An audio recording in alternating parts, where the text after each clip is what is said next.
சிறுபான்மையினர் மீது தாக்குதல் நடத்தப்பட்டதற்கு முதலமைச்சர் மு க ஸ்டாலின் கண்டனம் தெரிவித்திருக்கிறார். அண்மை செய்தியாக பார்க்கிறோம். கூடுதல் விவரங்களோடு செய்தியாளர் கோகுல் இணைகிறார். கோகுல், விவரங்கள். சிறுபான்மையினர் அச்சமின்றி வாழ துணை இருப்பதில் தான் பெரும்பான்மையினரின் பலமும் இருக்கிறது, குணமும் இருக்கிறது என்று முதலமைச்சர் குறிப்பிட்டிருக்கிறார். பெரும்பான்மை என்ற பெயரில் சில வலதுசாரி வன்முறை கும்பல்கள் தாக்குதல்களிலும் கலவரங்களிலும் ஈடுபடுவது, அதுவும் பிரதமர் அவர்கள் கிறிஸ்துமஸ் விழாவில் பங்கெடுக்கும் போதே ஈடுபடுவது நாட்டு மக்களுக்கு தவறான செய்திகளை கொண்டு சேர்க்கும் என்று குறிப்பிட்டிருக்கார். மணிப்பூர் கலவரங்களை தொடர்ந்து இப்போது ஜபல்பூர், ராய்ப்பூர் மற்றும் பிற இடங்களிலும் சிறுபான்மையினர் மீது தாக்குதல் என்பதை நல்லிணக்கத்தை விரும்பும் நாட்டு மக்கள் எவராலும் ஏற்றுக்கொள்ள முடியாது என்றும் முதலமைச்சர் குறிப்பிட்டிருக்கார்.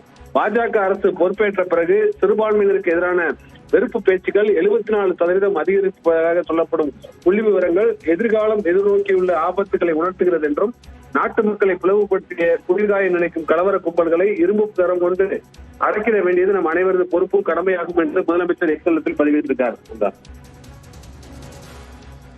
வட மாநிலங்களின் சில பகுதிகளில் சிறுபான்மையின் மீது தாக்குதல் நடத்தப்பட்டதற்கு முதலமைச்சர் கண்டனம் தெரிவித்திருக்கிறார். விவரங்களை செய்தியாளர் கோகுல் வழங்க கேட்டும். விவரங்களுக்கு நன்றி கோகுல்.